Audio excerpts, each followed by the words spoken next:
تو یہ 3 غلطیاں اس کے اندر بہت سارے لوگ کر دیتے ہیں جنہیں اس چیز کا علم نہیں ہوتا ہے، اور جنہوں نے سن کر کے یاد کر رکھی ہوتی ہیں ان سے زیادہ یہ غلطیاں ہوتی ہیں۔ اب آئیے گا ایک بار میں تلفظ کے ساتھ اچھے سے آپ کو پڑھ کر کے سنا دیتا ہوں مکمل، جس سے کہ آپ کے دل کو سننے کے بعد سکون ملے گا اور آپ اپنی غلطی درست انشاءاللہ کر لیں گے۔ آئیے گا بڑے دھیان سے آپ سنیے گا۔ بسم اللہ الرحمن الرحیم۔ اللهم ربنا آتنا في الدنيا حسنة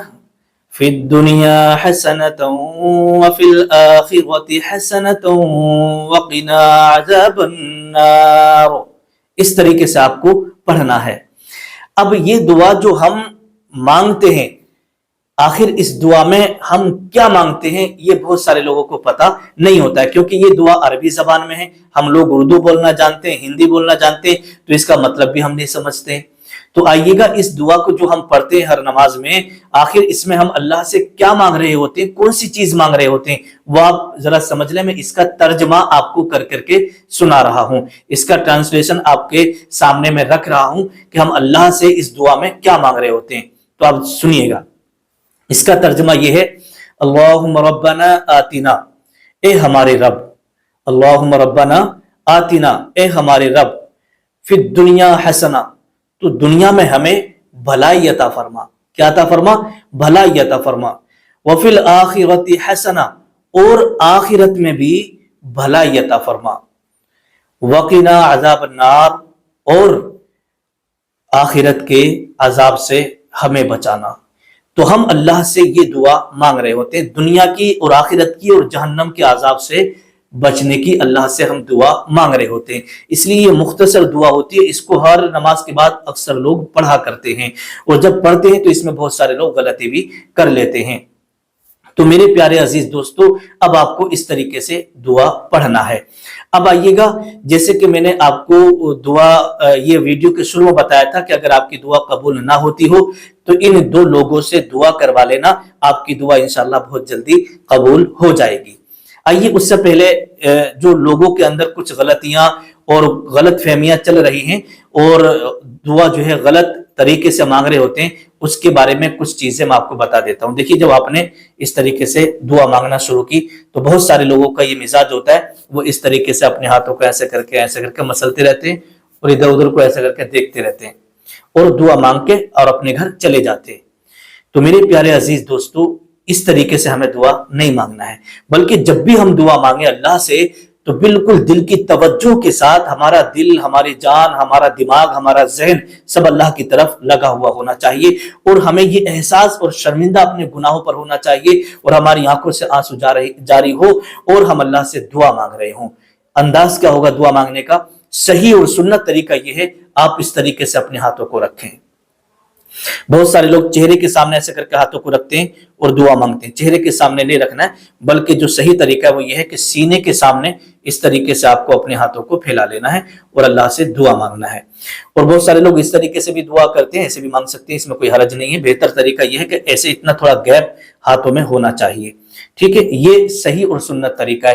بہت سارے لوگ اس طریقے سے انگلی چٹکا رہے ہوتے ہیں، ایسے کر کے دعا مانگ رہے ہوتے ہیں، تو یہ بھی خلاف ادب ہے۔ انگلیاں ہم کو نہیں چٹکانا ہے، بلکہ اللہ تبارک و تعالیٰ ارشاد فرماتا ہے فَلْيَضْحَكُوا قَلِيلًا وَلْيَبْكُوا كَثِيرًا، کہ تم ہنسو کم اور رو زیادہ۔ تو جب بھی آپ دعا مانگو تو رو رو کر کے دعا مانگو۔ اللہ کے نبی صلی اللہ تعالیٰ علیہ وسلم نے ارشاد فرمایا الدعاء مخ العبادہ، کہ یہ جو دعا ہوتی ہے نا، یہ پوری عبادت کا مغز ہوا کرتی ہے۔ تو آپ نے 15 منٹ، 20 منٹ، آدھا گھنٹہ، پون گھنٹہ آپ نے نماز پڑھی، اتنا ٹائم آپ نے نماز میں لگایا، اور دعا میں کیا کیا؟ آپ نے 15-20 سیکنڈ میں، آدھا منٹ میں، 1 منٹ میں اس طریقے سے ہاتھ پھیلائے اور ایسے کیا اور چلے گئے۔ ایسے دعا نہیں کرنا ہے۔ دیکھیے گا، دلوں کے رازوں کو جاننے والا اللہ رب العزت ہے، وہ علیم خبیر ہے، لیکن ہمیں ایک ادب کے دائرے میں اور خشوع اور خضوع کے ساتھ اپنی دل و جان لگا کر کے اپنی پریشانیوں کے اپنی نظروں کے سامنے رکھیں. اے اللہ میں پریشان ہوں، اے پروردگار میرے اوپر اتنا قرضہ ہو گیا ہے، اے اللہ میرے پاس اولاد نہیں ہے، اے مالک و مولا میرا کاروبار نہیں چل رہا ہے، اللہ تو مجھے اس میں میرے کاروبار میں ترقی عطا فرما، مجھے تو اولاد سے نواز دے اپنے حبیب کے صدقے میں، مولا میرے گھر میں رزق میں برکتیں عطا فرما دے. اس طریقے سے آپ رو رو کے دعا کریں، جو باتیں آپ کو یاد آتی رہیں وہ ساری باتیں اپنے دل کی اللہ کی بارگاہ میں رکھ دیں. اس طریقے سے آپ دعا مانگیے گا میرے پیارے عزیز دوستو، انشاءاللہ آپ کی دعا قبول ہوگی. ٹھیک ہے، اب آئیے گا، اگر آپ کی دعا قبول نہیں ہو رہی ہے تو ان دو لوگوں سے آپ دعا کرا لیں، انشاءاللہ آپ کی دعا قبول ہو جائے گی. اللہ کے نبی صلی اللہ تعالی علیہ وسلم نے ارشاد فرمایا، یہ حدیث پاک ہے کہ 3 لوگوں کی دعا کبھی بھی رد نہیں ہوتی ہے. 3 لوگوں کی دعا کبھی رد نہیں ہوتی ہے. اگر یہ 3 لوگ دعا آپ کو دے دینا تو پھر سمجھو آپ کا بیڑا پار ہو گیا. ایک مظلوم کی دعا، اور دوسری مسافر کی دعا، اور تیسری والد کی دعا یعنی باپ کی دعا اولاد کے حق میں. ٹھیک ہے، تو اگر آپ چاہتے ہیں کہ آپ کا کام، آپ کا کاروبار، آپ کی پریشانی دور ہو جائے تو پھر آپ اپنے والد صاحب سے، اپنے باپ سے اپنے لیے دعا ضرور کرائیے گا. اور پہلی چیز باپ، اور دوسری چیز آپ کی ماں. تو یہ ماں اور باپ، ان سے زیادہ محبت کرنے والا آپ سے کوئی نہیں ملے گا.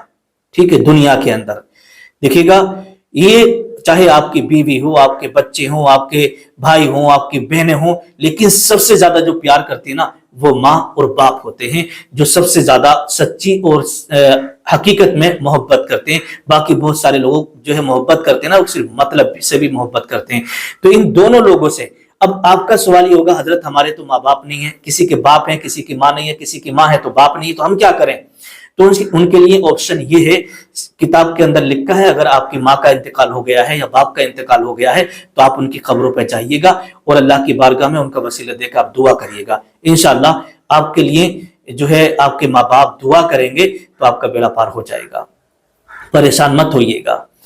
یہ جو ویڈیو کے اندر میں نے آپ کو چیزیں بتائی ہیں آپ اس پر عمل کریے گا. اللہ پاک ہم سب کو اس پر عمل کرنے کی توفیق عطا فرمائے. السلام علیکم ورحمۃ اللہ وبرکاتہ.